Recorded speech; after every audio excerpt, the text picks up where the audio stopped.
Hello, welcome, नमस्कार। मध्य प्रदेश की बात में आप सभी का स्वागत है। मैं हूं आपके साथ विजय कुमार पंड्या। तो मेरे साथ है डॉक्टर श्रीश चंद्र मिश्रा साहब। जी हां, 30 दिन बाद मुख्यमंत्री शिवराज सिंह चौहान ने आखिरकार अपनी टीम का ऐलान कर ही दिया। मंत्रिमंडल में फिलहाल 5 मंत्रियों को जगह मिली है। 5 में से 2 नेता तो ऐसे हैं जो विधायक ही नहीं है, उनकी योग्यता सिर्फ यह है कि वो ज्योतिरादित्य सिंधिया के भरोसेमंद हैं और कुछ दिन पहले ही कांग्रेस को छोड़कर बीजेपी में शामिल हुए हैं। ऐसे में सवाल यह है कि प्रदेश में जब सबसे मजबूत टीम की जरूरत है, सिर्फ एक नेता विशेष के वफादारों को मंत्री बनाया जाना कहां तक जायज है। सवाल यह भी है कि क्या सत्ता का गणित जनादेश से बड़ा है। ऐसे में कई सवाल हैं जो इस वक्त उस पर हम बातचीत करेंगे। अगले 1 घंटे तक हमारे साथ एक बड़ा पैनल जुड़ेगा, चर्चा शुरू करेंगे, लेकिन इस पैनल से भी हम आपको मिलवाएंगे। लेकिन पहले यह रिपोर्ट देख लेते हैं।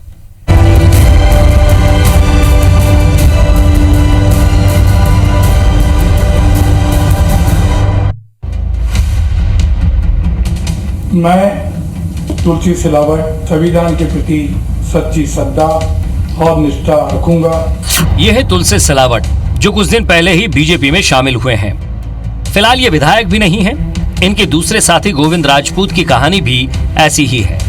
5 में से इन दोनों मंत्रियों को ये कुर्सी शायद इसीलिए मिली है कि ये ज्योतिरादित्य सिंधिया के समर्थक हैं। जाहिर है, इनके मंत्री बनने के बाद फिर से उस हॉर्स ट्रेडिंग शब्द ने जोर पकड़ लिया है, जिससे बीजेपी इनकार करती आई है। क्या ये उस राजनीतिक सौदेबाजी का हिस्सा तो नहीं जिसके कारण कांग्रेस के 22 विधायक बीजेपी में शामिल हो गए और 5 साल के लिए चुनी गई कांग्रेस सरकार को गिरा दिया गया? क्या ये स्क्रिप्ट पहले से ही तैयार की थी कि कांग्रेस की सरकार गिराने के बदले में कितने लोगों को मंत्री पद दिया जाएगा? क्या महज मंत्री पद के लालच में उस वक्त विधायक रहे इन नेताओं ने पाला बदल लिया? अब कांग्रेस इसे सिलावट और राजपूत की मौका परस्ती करार दे रही है। आज मध्य प्रदेश के 5 मंत्रियों का विभाग का बंटवारा शिवराज सिंह जी ने किया। तो जिनको डिप्टी सीएम के सपने आ रहे थे उनको मिला झुंझुना, और जिनको ट्रांसपोर्ट और परिवहन चाहिए था उनको भी अपनी हैसियत पता चली। पर मेरे को शिवराज सिंह जी की जीनियसता तो जब पता चली, जो सबसे ज्यादा कोरोना को लेकर एफर्ट्स करती हुई कौम है या विभाग है, वो है चिकित्सा शिक्षा। उसका कोई मंत्री नहीं बनाया। ये सरकार पंगु सरकार है। इस निर्णय से और पता चल गया कि मध्य प्रदेश को ये हर स्तर पर गर्त में ले जाना चाहते हैं। ज्योतिरादित्य सिंधिया के साथ तुलसी सिलावट ने उस वक्त प्रदेश का साथ छोड़ दिया था जब कोरोना पर नियंत्रण के लिए स्वास्थ्य मंत्री का होना बेहद जरूरी था। करीब 2 सप्ताह तक 22 विधायकों के साथ तुलसी सिलावट और गोविंद राजपूत बेंगलुरु के रिसोर्ट में रहे। जाहिर तौर पर उस वक्त उनके दिमाग में खुद एक राजनीतिक भविष्य और सिंधिया के प्रति वफादारी दिखाने की इच्छा रही होगी। यही वजह रही है कि जब दूसरे राज्य के कोरोना के खिलाफ लड़ाई लड़ने के लिए प्लान तैयार कर रहे थे, उस वक्त मध्य प्रदेश में हॉर्स ट्रेडिंग के जरिए सरकार को गिराने का खेल खेला जा रहा था। और शायद इसी का नतीजा है कि समय पर कोरोना से निपटने की तैयारी नहीं हुई और प्रदेश आज इस हालात में पहुंच चुका है। जबकि छत्तीसगढ़ इस मामले में मिसाल बनकर उभरा है, जहां समय रहते कोरोना से निपटने को लेकर तैयार की गई रणनीति की वजह से हालात नियंत्रण में है। जितने विभाग जरूरी थे प्रमुखता से उनका बंटवारा किया है। जल्दी ही मंत्रिमंडल का विस्तार होगा लॉकडाउन समाप्त होने के बाद। उस समय संपूर्णता से विचार करके फिर क्योंकि अभी हमने केवल कोरोना को ध्यान में रखते हुए विभागों का बंटवारा किया है।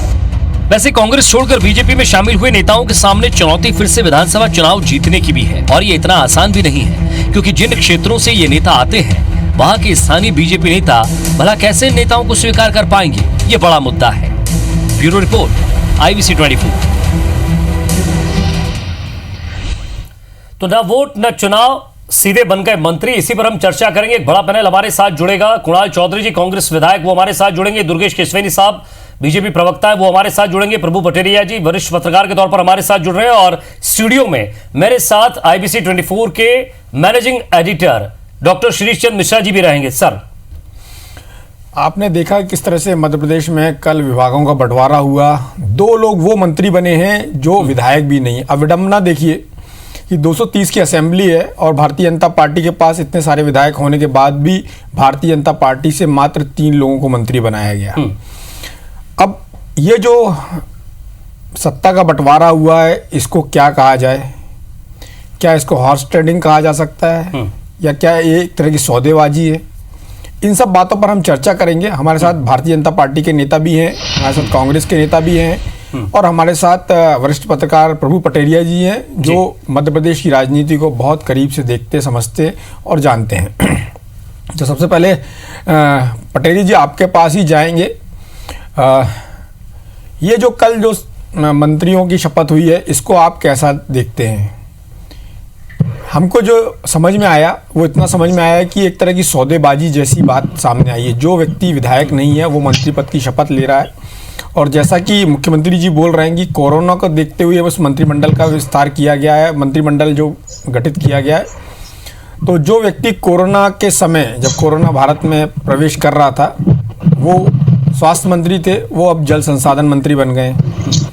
तो और 1.5 साल से जो व्यक्ति मंत्री था, स्वास्थ्य मंत्री, वो इस समय जल संसाधन मंत्री हैं, और जिनका 1.5 साल से सत्ता में कोई भागीदारी नहीं थी, वो अब स्वास्थ्य मंत्री बन गए। पूरे घटनाक्रम को आप किस तरह से देखते हैं? देखिए शरद जी, अभी आपने 2 शब्द कहे थे, एक हॉर्स ट्रेडिंग या सौदेबाजी। तो हॉर्स ट्रेडिंग सरकार बनने के पहले तक की स्थिति थी कि जब सरकार बनाना है, जब खरीद फरोख्त विधायकों की चल रही थी, और खुले कांग्रेस ने आरोप भी लगाए थे। कुछ वीडियो भी जारी हुए थे उस दौर में कि किस तरीके से हॉर्स ट्रेडिंग हो रही थी। हालांकि उनको बाद में पुष्टि नहीं की किसी ने, कि वो स्वीकार नहीं किया कि वो जिनके संबंधित में है उनके हैं, या आरोप लगाने वालों ने भी उस पर ज्यादा जोर नहीं दिया था। लेकिन वर्तमान में जो मंत्रिमंडल बना है, ये जरूर समझौते का मंत्रिमंडल है, क्योंकि मध्य प्रदेश में जो बीजेपी की सरकार है वो समझौते की सरकार है। अब देखिए कि बिल्कुल वैसा ही मामला है जैसी सभी सरकार बनी थी आज से बहुत साल पहले, 1967 के आसपास। तो लगभग वैसा ही मामला है, यहाँ पर समझौते के तहत ही काम हो रहा है। तो ये मजबूरी रही। वैसे शिवराज सिंह चौहान मंत्रिमंडल अपना 18 तारीख को बनाने वाले थे। आईबीसी ने भी प्रमुखता से उसमें खबर चलाई थी, मैंने भी खबर देखी थी आईबीसी पर भी। और उसमें यह था कि सिंधिया खेमे से एक व्यक्ति को मंत्री बना रहे थे, 4 वो बीजेपी के ले रहे थे, क्योंकि सीनियर लीडर थे बीजेपी के। लेकिन हुआ क्या, वो समझौता नहीं हो पाया, जिसको लेकर बाद में खबरें आई कि सिंधिया जी जगत प्रकाश नड्डा जी से मिले, फिर अमित शाह जी से मिले, दबाव डाला, विस्तार टला, मंत्रिमंडल का जो गठन था उस पर अब जाके हुआ है। तो 3 लोगों का फार्मूला आया है, उन्होंने कहा कि 5 मंत्री बनाने, तो 3 आप अपने बना लीजिए, 2 लेकिन हमारे ही बनेंगे सिंधिया कैंप की। तो ये जो स्थिति है, क्योंकि जिन 22 सिंधिया समर्थक विधायकों के समर्थन से सरकार बनी है, तो वो चाहते हैं कि सत्ता में उनकी भागीदारी हो। आखिर कोई व्यक्ति क्यों अपने एक सत्ताधारी दल को तोड़कर दूसरे दल में जाता है? तो कुछ ना कुछ उसमें लाभ उसको दिखाई दे रहा होगा, कुछ प्रलोभन दिखाई दे रहा है। तो सिंधिया जी को राज्यसभा पहुंचने का मौका मिल गया। उनके लोगों को, जो पहले 6 मंत्री थे, अब उम्मीद है कि उससे ज्यादा लोगों को यहाँ पर जगह मिलेगी। शायद वही कोशिश होगी जिसके तहत ये समझौता हुआ है। और जिस तरीके से ये विस्तार पहला मुख्यमंत्री प्रभु पटेरिया जी, आपको लगता है कि इसको समझौता कहा जाए कि सौदेबाजी कहा जाए? क्या वर्ड आपको उपयुक्त लगता है? देखिए, तो सियासत की सौदेबाजी ही समझौता कहलाती है। जब वो बाहर खुलकर आती है तो समझौता होती है, और जब बंद कमरे में होती है तो सौदेबाजी होती है। सौदेबाजी का मंत्रिमंडल कहना इसको ज्यादा उपयुक्त होगा, ताकि समझौते का नहीं, सौदेबाजी का प्रभु जी एक मिनट आपको रोकूंगा। समझौते का मंत्रिमंडल बोलूं कि सौदेबाजी बोलूं पूरी तरह से? श्री जी, मुझे लगता है कि आप इसको सौदेबाजी कह सकते हैं। जिस तरीके से इस मंत्रिमंडल गठन के पहले जो बार्गेनिंग हुई है, तो इस सौदेबाजी का मंत्रिमंडल कहना ज्यादा उपयुक्त होगा। जी, और इस हमारे साथ बीजेपी प्रवक्ता भी हैं, सर जरा उनसे भी हम चर्चा करें। दुर्गेश केसवानी जी, वरिष्ठ पत्रकार के तौर पर जो प्रभु पटेरिया साहब ने कहा, डॉक्टर श्रीचंद मिश्रा साहब उन्होंने भी यही बात कही। अब सवाल यह है कि 2 लोगों को शामिल किया गया जो सिंधिया समर्थक हैं।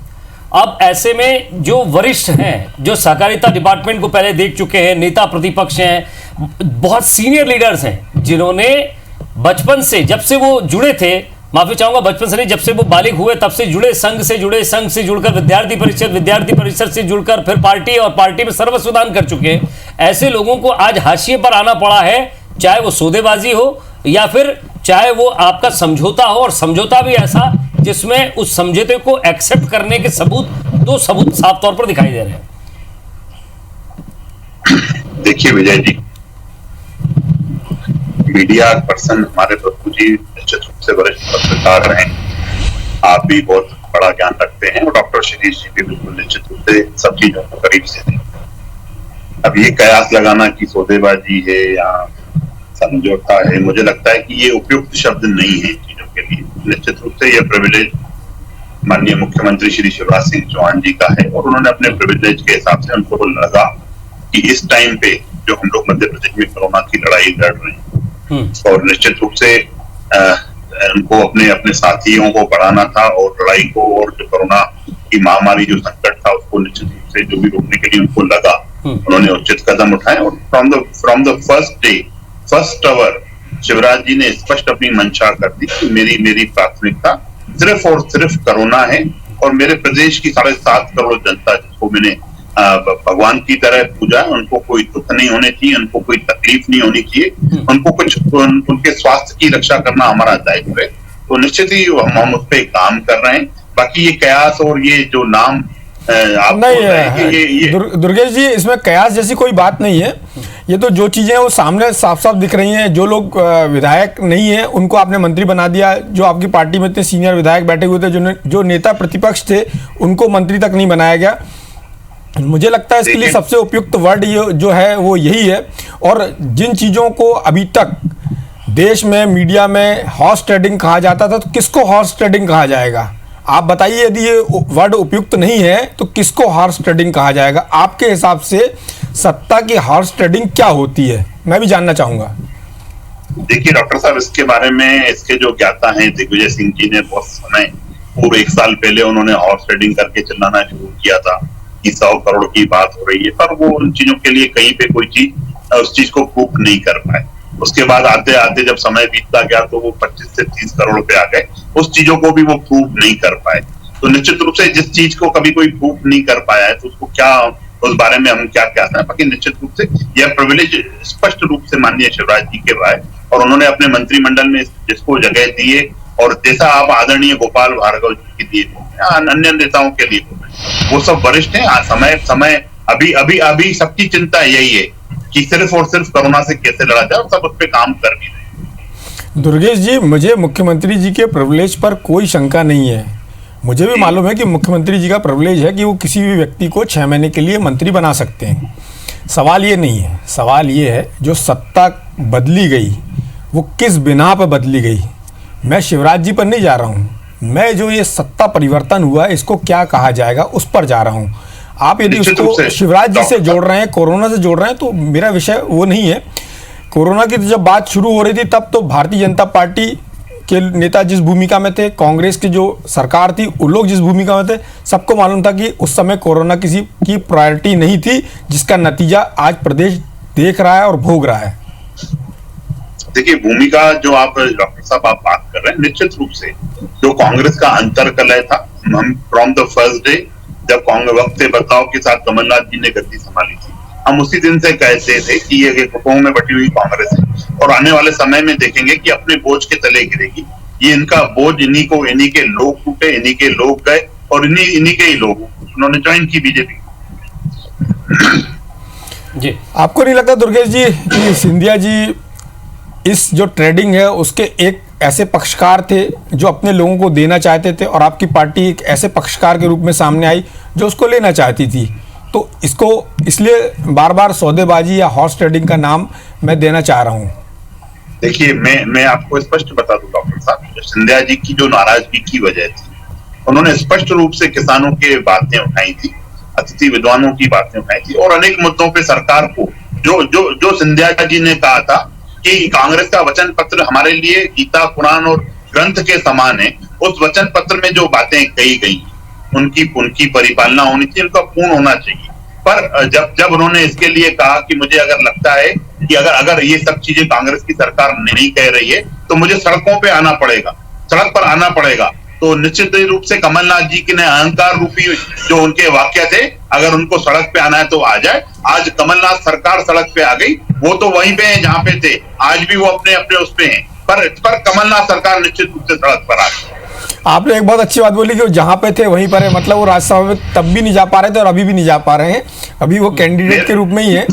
बहुत अच्छी बात है। मैं डिसाइडिंग फैक्टर की बात कर रहा था डॉक्टर साहब, वो आज भी एक कद्दावर नेता है, अब वो भाजपा के नेता है। जवाब है, जरा मुस्कुरा रहे, जरा उनसे उनके कुणाल जी आपके पास आते हैं, आप बताइए दुर्गेश जी ने जो बात की उससे आप कितने सहमत हैं?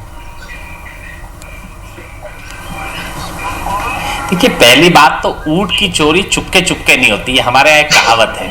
और जिस जनादेश को बिकते हुए, जिस जनादेश को खरीदते हुए पूरे देश ने देखा, आम जनता जिस बात को कह रही, दुर्गेश भाई नहीं बोल पाएंगे क्योंकि इनकी पार्टी में वो स्थिति है कि ये बोल नहीं सकते, पर मेरा इनसे निवेदन है कि आप पार्टी में बिल्कुल, मैं जब से बैठा हूं तब से बोल ही रहा हूं कुणाल भाई, आपके जैसे कार्यकर्ता दरी उठाने और बिछाने, अरे दुर्गेश जी थोड़ा कड़क बोलो, सही बोलो, इतना झूठ बोलने से पर आपको नहीं मिलेगा, क्योंकि कुछ खरीदे हुए को, कुछ बिके हुए को सीधे बना दिया गया है, जो विधायक भी नहीं हो। स्पष्ट रूप से जनादेश को खरीद के जब करा जाता है तो जब आप मुंह से खाओगे तो आंख से शर्माना पड़ेगा, ये कहावत है। और जब आपने जिस प्रकार से जनादेश को खरीदा है और इस हिंदुस्तान में के अंदर, मध्य प्रदेश के अंदर जनता के चुने हुए जनादेश के साथ जिस प्रकार की हरकत करिए, तो उसके कारण ये स्थितियां, क्या आप कहना चाह रहे हैं कि जितने आपके यहाँ लोग हैं वो नाकाबिल लोग हैं और उनसे ज्यादा काबिलों को इस कोरोना एक बड़ी आपदा है, और इसके अंदर जो आपातकाल जैसी स्थिति है, जो सबसे अच्छे हथियार हमारे हैं इसके खिलाफ निपटने के लिए, वो हमें उपयोग करना है।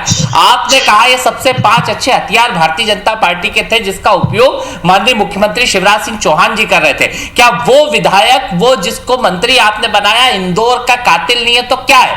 जो जब जरूरत थी, जब 5 तारीख को कमलनाथ जी ने बैठक ली, एक नंबर जारी करा, जब मध्य प्रदेश की स्थितियां सुधारने की कोशिश करी, तो 10 तारीख से बेंगलोर के एक 7 स्टार होटल के अंदर क्या क्या काम कर रहे थे वो जनता को मालूम है। और जिसने इस मध्य प्रदेश के जनादेश को बेचा, जो सबसे बड़ा कल्प्रिट है, आपने उसे बिठा के वापस मंत्रिमंडल के अंदर, क्या भारतीय जनता पार्टी के वो निष्ठावान स्पष्ट है, बिकाऊ तो हो गए अंदर और टिकाऊ हो गए बाहर। और पहला राज होगा जहां पे नेता प्रतिपक्ष की वो हालत करिए जो मुख्यमंत्री पद के दावेदार थे, पहले राउंड में उनको मंत्री तक नहीं बनाया गया। अगर आपको ये ठीक लगता आपकी पार्टी जो दिख रही है, आप किसियानी बिल्ली खंबा नोचे वाली, अरे मैंने आपकी बात सुनी, सुनना शुरू करो, शुरू तो करो। जब काम का समय था आपके पास, ये तो फिर राइटा में बिजी थे। दुर्गेश जी आप उनको बोलने दीजिए। किसान पे भी आ रहा हूँ, सब पे आ रहा हूँ, नहीं सिंधिया जी के किसान पे भी आ रहा हूँ मैं, रुको झूठ परोस रहे हैं दुर्गेश जी, आपको उनको बोलने देना पड़ेगा। नहीं, झूठ नहीं परोस रहे डॉक्टर साहब, दुर्गेश भी आपको कुछ नहीं देने वाले, ये आपकी पार्टी वाले कुछ नहीं देंगे आपको, दरी उठवाएंगे, इतना मत लड़ो।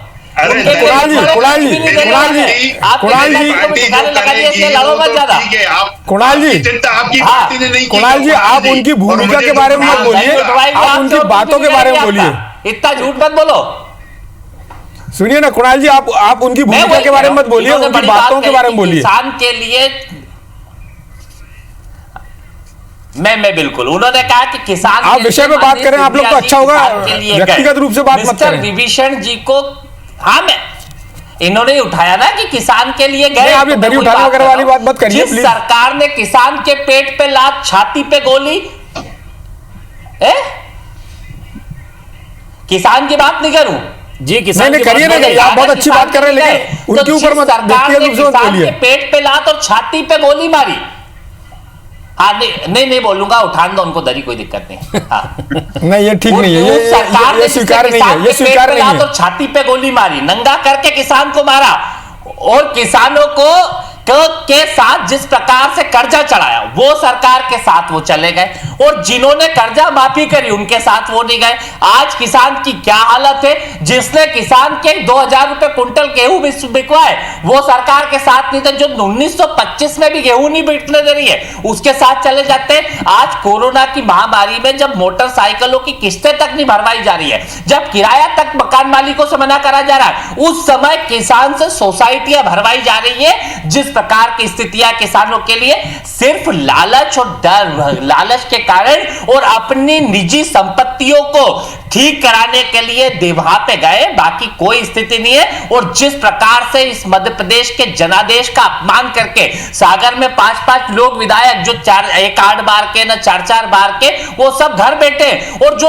अभी विधायक नहीं है वो सत्ता के अंदर बैठ के, इस मंत्रिमंडल के अंदर बैठ के कोरोना की महामारी चलिए, आप किसान की बात कर रहे थे, जनता देख रही है, जनता को मालूम है कि किस प्रकार प्रभु पटेरिया जी, हमेशा से ये कहा जाता है कि किसान की हालत खराब है।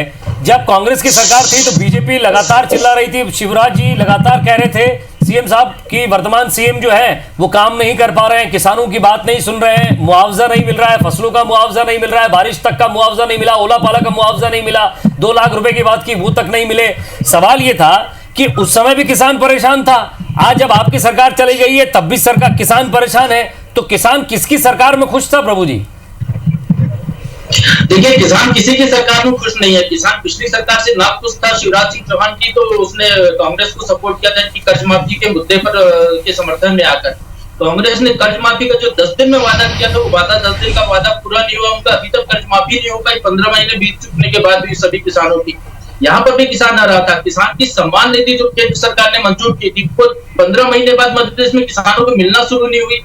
ये इसी सरकार की गलती है, जो अधिकारी थे वो रिपोर्ट जिन्हें बना के नहीं थी, जो वर्तमान मुख्यमंत्री के प्रिंसिपल सेक्रेटरी बने बैठे हैं। तो ये सरकार की लापरवाहियां तो किसानों को लेकर रहेंगी। सरकार मुद्दे पे चाहती है, क्योंकि कांग्रेस थी, पूरा 15 महीना उनका सरकार बचाने में लगा, अपने अंतर विरोध थे कांग्रेस पे, जिसकी वजह से सरकार गिरी। अब ये कुणाल चौधरी जी जो कह रहे हैं, कुछ हद तक मैं सहमत हूँ, लेकिन एक सवाल ये भी है कि कांग्रेस के 22 लोग टूटकर क्यों चले गए? क्या वो पहले क्यों नहीं गए? 15 साल में चले जाती है। उनको यही लग रहा था कि वो कांग्रेस से नहीं जीत पाएंगे या सरकार में नहीं आ पाएंगे, उनको लालच होता तो 15 साल पहले भी जा सकते थे, लेकिन वो 15 साल में नहीं गए, वो अब गए जब सत्ता में थे, जिसमें कि 6 आपके मंत्री थे। तो ये सवाल यहाँ पर है कि आप करना क्या चाहते हैं? या तो जनता पर आपका भरोसा नहीं है, नेताओं पर भरोसा नहीं है आपका, ये कारण है जिसकी वजह से सारी प्रभु जी मुझे लगता है उस समय ये लोग इसलिए नहीं गए क्योंकि बीजेपी के पास एक अच्छी मेजॉरिटी थी, वो बहुत कंफर्टेबल पोजीशन में थी। ये स्थिति ऐसी आई जब बताएं दोनों जगह बैलेंस गड़बड़ा गया, दोनों पार्टियां उस स्थिति में नहीं थी कि जिनके पास पूर्ण बहुमत हो, इसलिए उनको लगा कि ये एक ऐसा मौका है जब खुद को प्रोजेक्ट किया जा सकता है या खुद के लिए उस तरह की बात की जा सकती है जो सौदेबाजी की हम बात कर रहे हैं, क्योंकि वो समय नहीं था कि यदि जाते भी तो इनकी वहां कोई हैसियत नहीं होती, क्योंकि बीजेपी में जो बड़े बड़े नेता थे वो खुद ही मंत्री नहीं बन पाए थे, तो इन लोगों को कोई वहां क्यों पूछता। लेकिन अभी एक ऐसा मौका था जब बीजेपी को इनकी जरूरत थी, इसलिए ये वहां पर गए, ऐसा मेरा मानना है। बिल्कुल शरीफ जी, यदि अभी मौका मिलता है कांग्रेस को, यदि ऐसा लगता है जो उपचुनाव होने वाले हैं इसमें कांग्रेस को ज्यादा सीटें जीत जाती है, उसको ये लगता है कि फिर बार्गेनिंग करके या फिर कोई सौदेबाजी करके सरकार बना सकती है, तो अब देखिएगा उसी मध्य प्रदेश में वो चरित्र दोबारा नजर आएगा जो भारतीय जनता पार्टी पर आज कोस रहे हैं कि भारतीय जनता पार्टी ने सौदेबाजी की, वो चरित्र दोबारा मध्य प्रदेश की राजनीति में देख सकता है। ये स्थितियां हैं क्योंकि राजनीतिक दल सत्ता बनाना चाहते हैं, वो सत्ता में आना चाहते हैं, जनता उनके लिए सेकेंडरी है, पहला उनकी प्रायोरिटी है खुद को सत्ता में रखना, खुद अपने पार्टी के हित करना। आपने बहुत अच्छी बात बोली। अब शरद कोल जी का उदाहरण लेते हैं। जब कांग्रेस की सरकार थी तो वो बार बार आरोप लगा रहे थे कि भारतीय जनता पार्टी के प्रदेश अध्यक्ष एक ब्राह्मण बन गए, भारतीय जनता पार्टी की तरफ से जो नेता प्रतिपक्ष हैं वो भी ब्राह्मण हैं, भारतीय जनता पार्टी में ऊंची जाति के लोगों के पूछ परख है, आदिवासी और दूसरे समुदाय के लोगों की कोई पूछ परख नहीं है। लेकिन जैसे ही भारतीय जनता पार्टी की सरकार आई, शरद कोल के बोल बदल गए। इससे साफ समझ में आता है कि लोग बाग किस तरह से स्थितियों को भांप कर अपनी भूमिका तय करते हैं, चाहे वो किसी भी पार्टी में हो। ऐसे बहुत सारे कैरेक्टर है मध्य प्रदेश की राजनीति में। राम भाई को देखिए आप, बसपा की जो विधायक हैं, संजीव कुशवाहा को देखिए आप, सुरेंद्र सिंह सेरा को देखिए आप, इवन भारतीय जनता पार्टी के विधायक नारायण त्रिपाठी को देखिए आप, जो सुबह सीएम हाउस में होते थे, शाम को बीजेपी कार्यालय में होते थे, किसी जब सत्ता का जो एक गेम चल रहा था खरीद फरोख्त का। तो ये बहुत सारे ऐसे चरित्र हैं जो उनको केवल सत्ता चाहिए, वो चाहते हैं उनको मंत्री पद मिले, उसको लेकर वो कांग्रेस से समर्थन करते हैं। जब राम भाई को दिल्ली से लेकर आए थे तब उन्होंने क्या बयान दिया था और अब वो क्या बयान दे रही हैं, तो सारी चीजें देखने की है कि वो तब भी कांग्रेस से भी कह रही थी कि मुझे मंत्री बनाने का आपने आश्वासन दिया, पूरा क्यों नहीं कर रहे। अब वो बयान जारी करके वही सवाल भारतीय जनता पार्टी के नेताओं से उठा दी कि आपने मुझसे उस समय कहा था कि मंत्री बनाएंगे, अब मेरे को मंत्री बनने का नंबर है, मुझे मंत्री बनाइए। तो ये पूरा का पूरा चरित्र ही वही सौदेबाजी की राजनीति मध्य प्रदेश में आकर ठहर गई। जी वाकई, और इस चीज को समझना होगा शिरीष जी कि जो लोग जिस समय सत्ता में साथ थे उन पर भी ये विश्वास नहीं किया जा सकता था कि वो सत्ता में साथ हैं या नहीं है, और अभी भी जो साथ जुड़े हैं उन पर भी क्या विश्वास किया जा सकता है कि वाकई वो अभी भी साथ हैं या नहीं है? ये एक बड़ा संशय है। लेकिन सवाल इस संकट काल का है, संकट काल में कौन कितना किसके साथ है और क्या जिम्मेदारी निभाता है, इस पर भी हम बातचीत करेंगे। तो शिवराज मंत्रिमंडल में नरोत्तम मिश्रा को गृह और स्वास्थ्य विभाग, जबकि कमल पटेल को कृषि मंत्री की जिम्मेदारी दी गई। वहीं कांग्रेस से आए पूर्व स्वास्थ्य मंत्री तुलसी सिलावट को जल संसाधन और गोविंद सिंह राजपूत को खाद्य आपूर्ति विभाग दिया गया। इससे शायद ये बताने की कोशिश की गई है कि मुश्किल वक्त में भरोसा अपनों पर किया जा सकता है। इसके अलावा बीजेपी के वरिष्ठ नेताओं की अनदेखी को लेकर माना जा रहा है कि इस बार अनुभव से ज्यादा अहमियत राजनीतिक सौदेबाजी को दी गई है।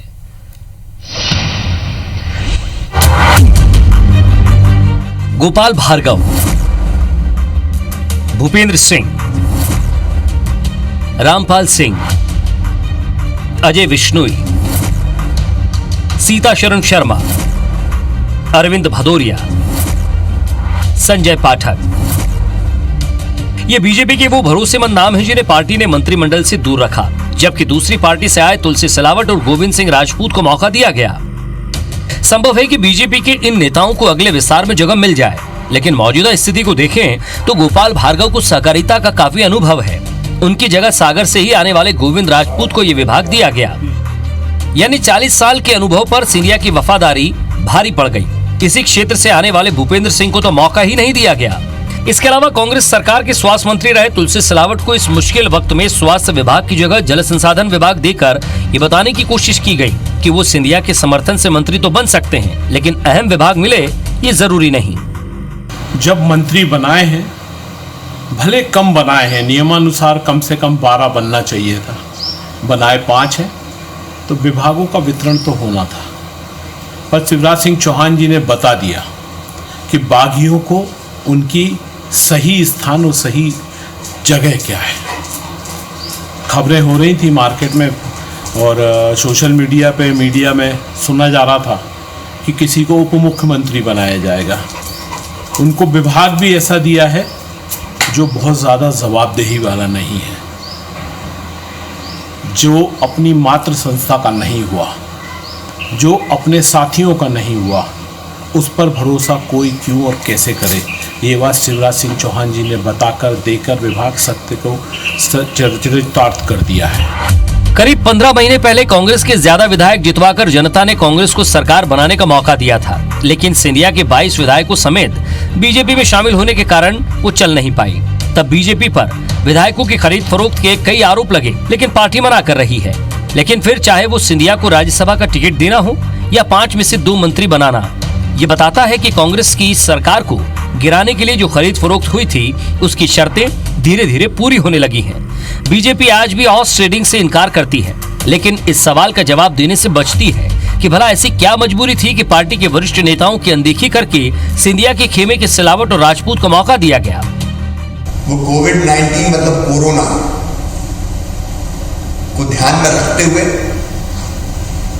उसको नियंत्रित करने के लिए जितने विभाग जरूरी थे प्रमुखता से उनका बंटवारा किया है। बीजेपी ने सिंधिया के सहारे भले ही प्रदेश में सरकार बना ली हो, लेकिन उसे चलाना इतना आसान नहीं है, क्योंकि सिंधिया की शर्तें मानने के कारण पार्टी के ही कई नेताओं की नाराजगी सरकार और संगठन को झेलना पड़ सकती है, और इसके नतीजे भविष्य में प्रदेश की सियासत को एक बार फिर बदल सकते हैं। Bureau report, IBC 24। तो चलिए, ये सौदेबाजी तो हो गई, और सौदेबाजी जो राजनीतिक थी, शिरीष जी क्या लगता है कि क्या वाकई ये सौदेबाजी घाटे की सौदेबाजी तो नहीं हो गई? क्योंकि 5 मुझे तो लगता है विजय, जो कांग्रेस के दुर्गेश जी हैं और जो बीजेपी के दुर्गेश जी, दोनों की बात थोड़ी थोड़ी सही है। कांग्रेस के दुर्गेश जी ने जो बात बोली है, उन्होंने बोला है कि शिवराज जी ने इन लोगों को उस तरह से वजन नहीं दिया है, और जो उन्होंने बोला कि जो अपनी संस्था का नहीं हुआ, अपनी जो मूल संस्था का नहीं हुआ, वो दूसरे का क्यों होगा। बड़ी बात उन्होंने कही है।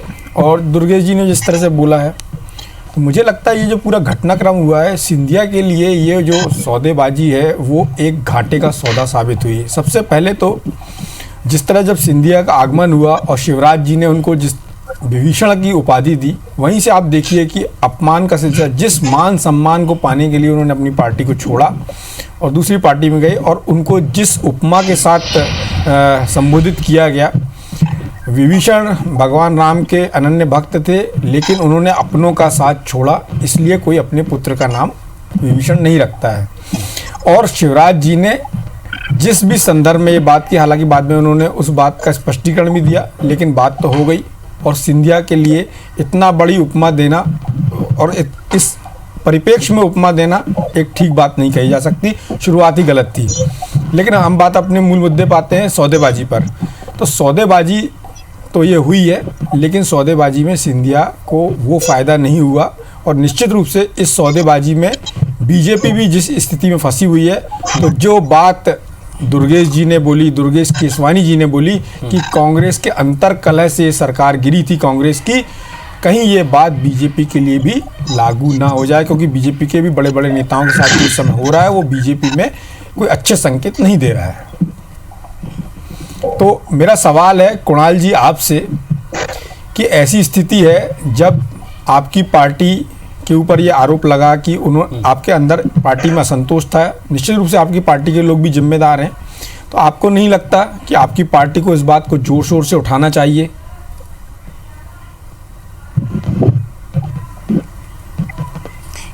असंतोष की बात देखती होती तो अगर असंतोष से टूट के जाते तो मुझे लगता है कि भारतीय जनता पार्टी इतने दबाव में आके कि 28 दिन बाद तो मंत्रिमंडल, जब 80 मौतें 1500 से ज्यादा कोरोना पीड़ित हो गए, उसके बाद मंत्रिमंडल बनाती है, और उसके बाद फिर जिस प्रकार से पहले तो संभाग बांटते हैं विभाग की जगह, फिर जब प्रेशर पड़ता है तो जाके विभाग देते हैं, और ये कह रहे हैं कि बड़ा अच्छे तरीके से मंत्रिमंडल, और जिस समय मंत्रिमंडल की सबसे ज्यादा जरूरत है, कैसे सामूहिकता के साथ इस प्रदेश को चलाया जाए, कि ट्रांसपोर्ट मिनिस्टर की जरूरत थी कि मध्य प्रदेश के अंदर कैसे बाहर छात्र हैं उनको कैसे लाया जाए, इसकी चर्चा होती है। और सबसे ज्यादा अगर कहीं ट्रीटमेंट हो रहे हैं तो वो मेडिकल कॉलेजेस के अंदर ट्रीटमेंट हो रहे हैं। मतलब बड़ा दुर्भाग्य है कि मध्य प्रदेश के चाहे जीएमसी हो, चाहे इंदौर का गांधी मेडिकल कॉलेज हो, चाहे वहां पे अरविंद हो, अलग अलग मेडिकल कॉलेज जहां सबसे ज्यादा कोरोना के मरीज है, पर उस विभाग का मंत्री चिकित्सा शिक्षा मंत्री नहीं बनाया जाता है, तो किस दबाव में? और आज मंत्रिमंडल बनते ही तुलसी सिलावट जी के डर से सबसे पहला काम होता, तो उनके भाई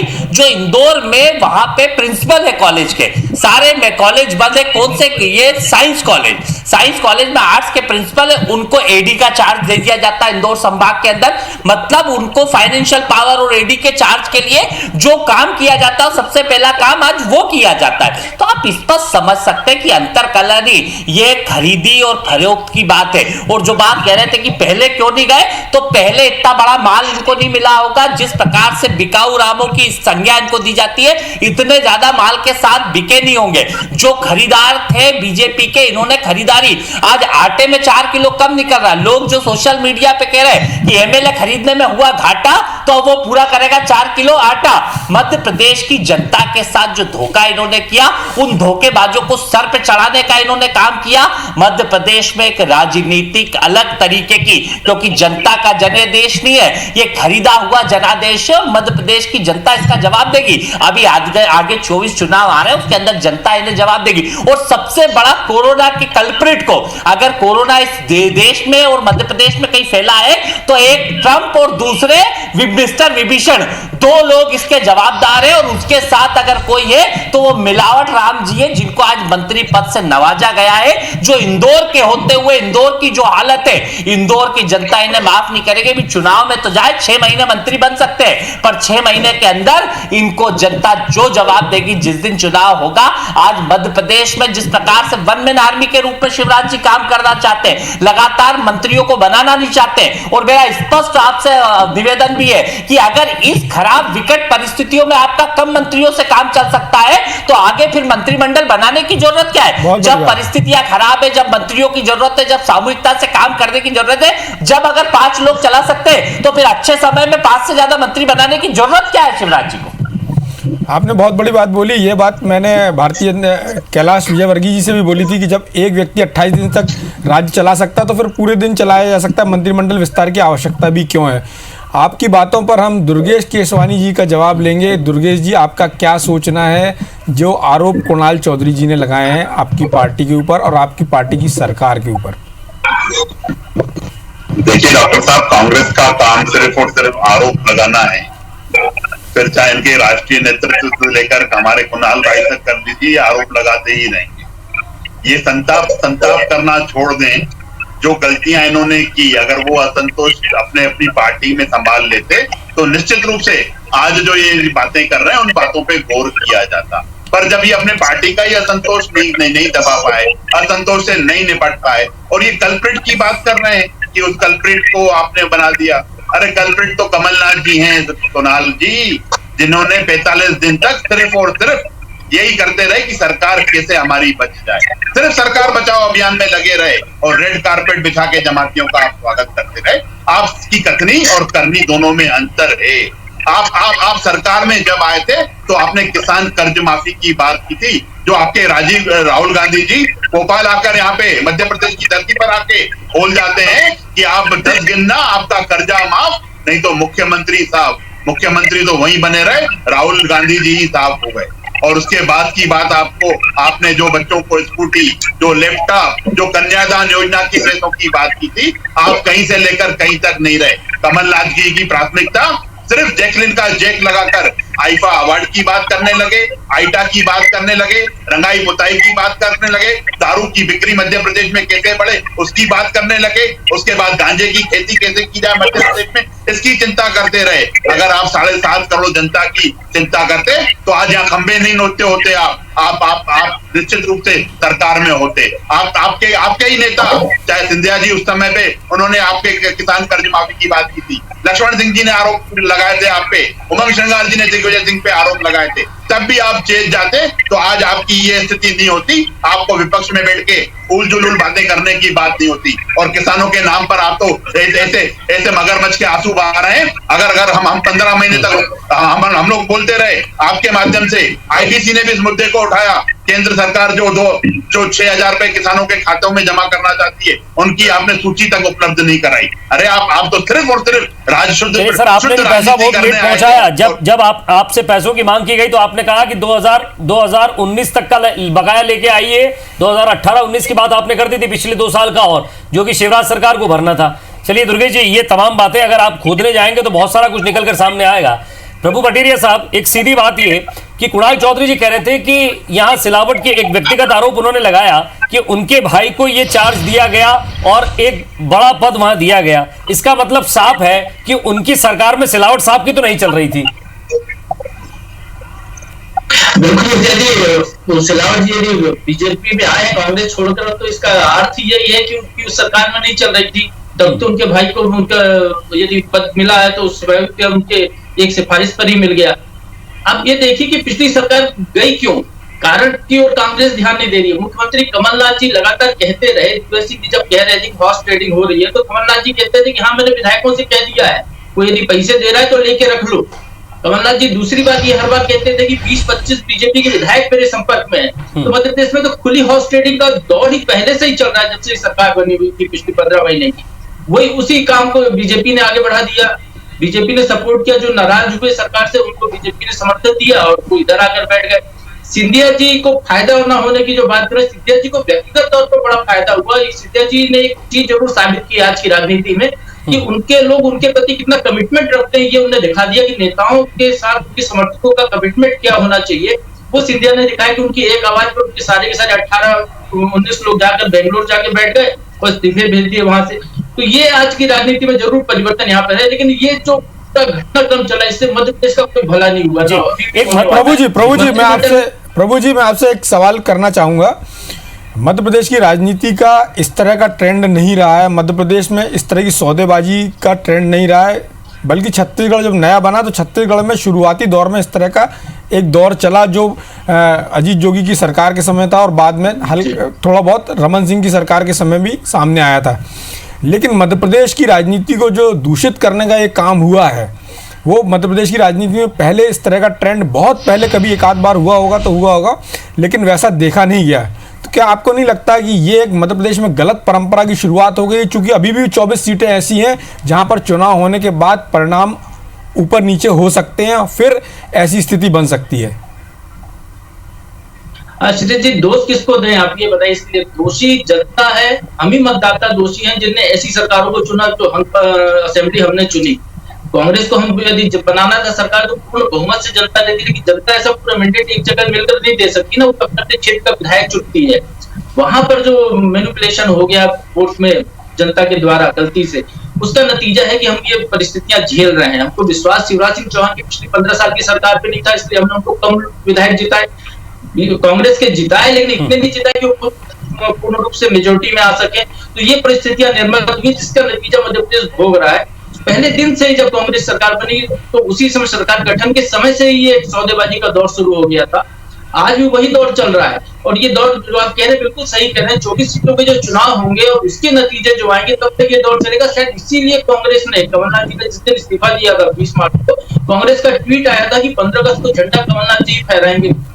तो ये बिल्कुल पर्दे पे साफ साफ लिखा हुआ है कि मध्य प्रदेश इस सौदेबाजी से तब तक मुक्त हो सकता है जब तक कि ये जो 24 नतीजे आने हैं इसमें या तो बीजेपी को पूर्ण बहुमत मिल जाए या कांग्रेस को पूर्ण बहुमत मिल जाए।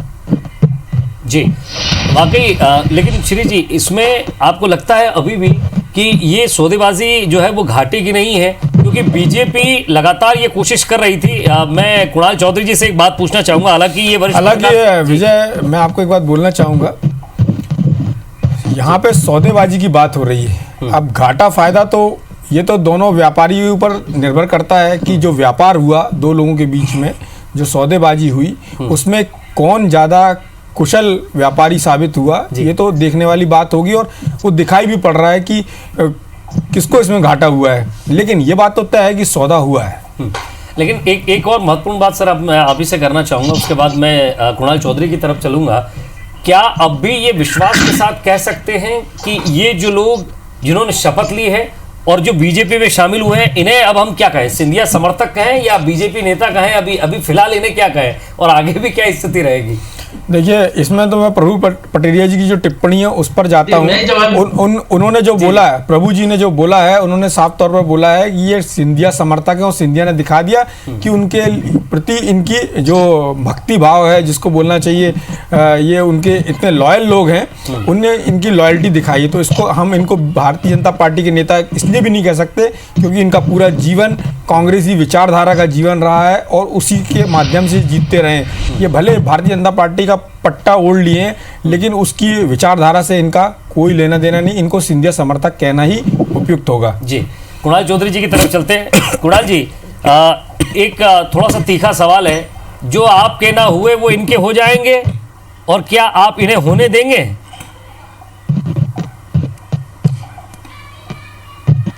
पहली बात तो वो हमारे लिए खत्म हो चुके हैं। वो लोगों ने जो राजनीतिक रूप से इस मध्य प्रदेश की जनता के जनादेश को बेचा है, ऐसे बिकाऊ रामों के लिए कोई जगह राजनीति में नहीं होना चाहिए। और जो इस मध्य प्रदेश के कल्प्रिट है वो कहाँ जाके इनको बिठाते हैं सर पे, मतलब कि अगर इस भाव को ले रहे हैं कि पहले दिन जब कोरोना से लड़ने की लड़ाई की बात होनी थी वहां अपने भाई को बिठाने का काम कर रहे, तो इनकी मानसिकता को समझी जा सकती है कि जो कैपेबल आदमी नहीं हो उसे कैसे सर पे बिठाने का काम करेंगे। और इसके अलावा कोई इनका उद्देश्य, कोई इनकी बात और कहीं पे कोई इनकी स्थिति नहीं है। दूसरी बात जो कही प्रभु भैया ने कि बहुत बड़ी बात कही कि जनता, पर मैं एक बात स्पष्ट कर दूं कि जनता जो जनादेश देती है वो बेहतर देती है और जनता जो निर्णय करती है, लोकतंत्र में जनता का निर्णय हमेशा सर्वोपरि होता है और हम लोग उस निर्णय का हमेशा स्वागत करते हैं। जनता ने सही निर्णय दिया था, पर उस जनता के निर्णय को जो बेचने का काम कई लोगों ने किया है, उन चंद चुनिंदा जयचंद की टीम के जो मिस्टर विभीषण जिनकी बात कही, आज जो मिला नहीं मिला, अभी यह सवाल भी है कि जब मिस्टर विभीषण जी के टीम के दो बिकाऊ लालों को बिगर विधायक बने मंत्री बना दिया जाता है, तो क्यों केंद्र में इंतजार किया जा रहा है कि मिस्टर विभीषण को भी क्यों ना एक मंत्री पद दिया जाए? देना चाहिए। अगर जिस प्रकार की स्थितियां परिस्थितियां, क्या होता है क्या नहीं होता है ये वक्त बताएगा, पर स्पष्ट रूप से जनता जिस दिन फिर दौर पे जाएंगे उस दिन जनता ने जरूर सबक सिखाएगी। जो बात दुर्गेश जी कह रहे हैं किसान कर्ज माफी के, स्पष्ट रुकिए, नहीं क्या समर्थक के हिसाब से विभाग, जिस विभाग को बनाना चाहिए था उसे तो बनाया नहीं। जिन विभागों की जरूरत थी, चिकित्सा शिक्षा की जरूरत थी, आज चिकित्सा शिक्षा मंत्री मध्य प्रदेश में नहीं है।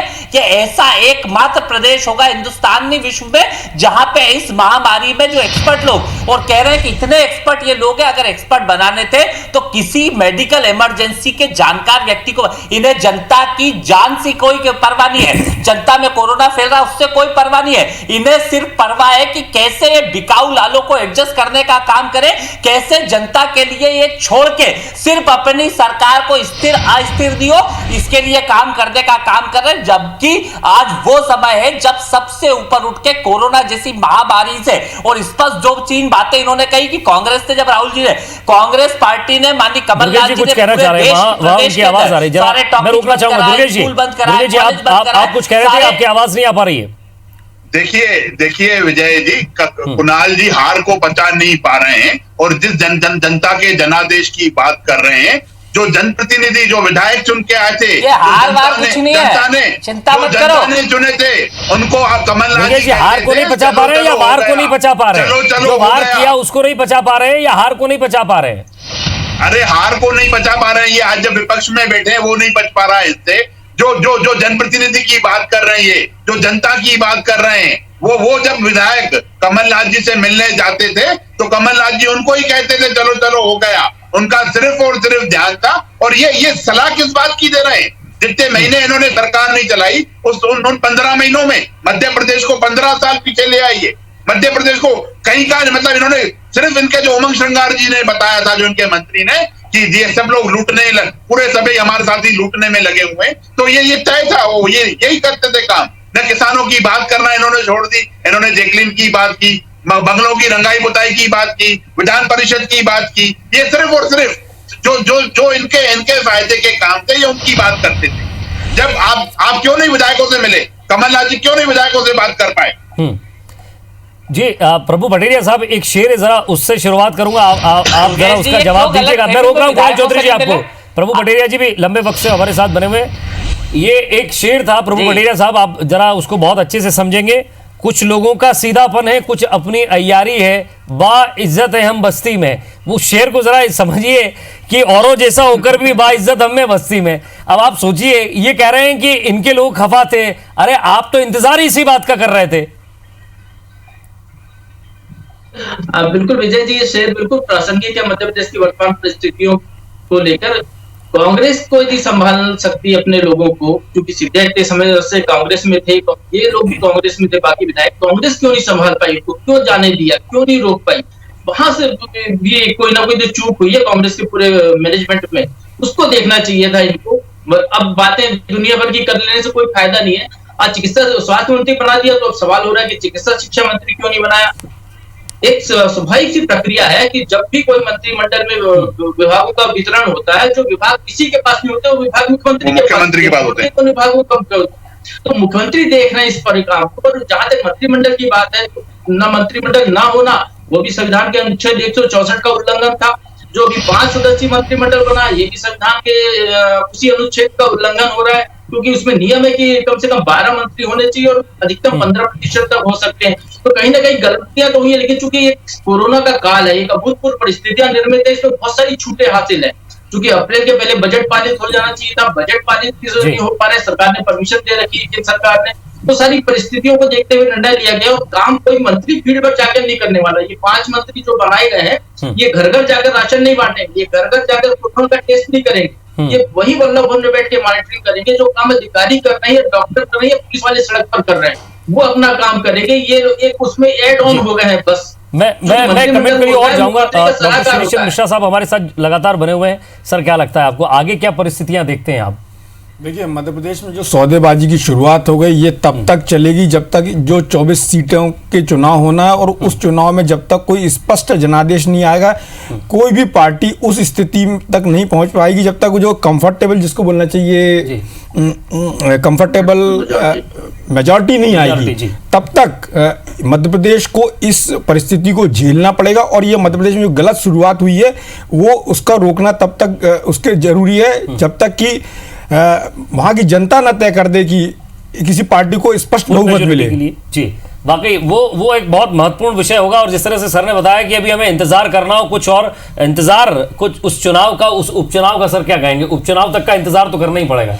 उस उपचुनाव का इंतजार करना पड़ेगा और वो सीटें जो होंगी वही निर्धारित करेंगी मध्य प्रदेश का भविष्य। जैसे ये कांग्रेस ने बोला कि कमलनाथ जी 15 अगस्त को झंडा फहराएंगे, भारतीय जनता पार्टी कुछ और बोल रही है, अभी 5 लोग ही मंत्री बने। मध्य प्रदेश का दुर्भाग्य देखिए आप कि 10 मार्च से मध्य प्रदेश में जो मंत्रिमंडल सरकार की स्थिति है, माने कमलनाथ जी के पास जो मंत्री थे उसमें से 6 गायब थे, अब जो नए मुख्यमंत्री उनके साथ सिर्फ 5 मंत्री हैं, मतलब कुल मिला के 6 लोग हैं। तो स्थिति मध्य प्रदेश की जो 10 मार्च के बाद बनी है वो एक बड़ी दुर्भाग्यपूर्ण स्थिति कही जा सकती है और हम उम्मीद करते हैं कि ऐसी दुर्भाग्यपूर्ण स्थिति से मध्य प्रदेश बाहर आए और कम से कम लोग जो हैं मध्य प्रदेश के जो वहाँ के वोटर हैं वो एक किसी भी पार्टी को इस तरह का बहुमत दें ताकि ये जो हॉर्स ट्रेडिंग है वो ना हो सके आगे भी। जी वाकई में, और इससे बचना वाकई बहुत जरूरी होगा। और जिस तरह से कुणाल चौधरी जी भी बात कर रहे थे और प्रभु पटेरिया साहब ने भी बात कहा कि जब तक जनता ये नहीं ठान लेती तब तक इसके लिए इंतजार करना होगा, लेकिन इंतजार आपको भी करना होगा हमारी कुछ और महत्वपूर्ण खबरों का। फिलहाल हमारी इस डिबेट में इतना ही। बहुत बहुत शुक्रिया कुणाल चौधरी जी साहब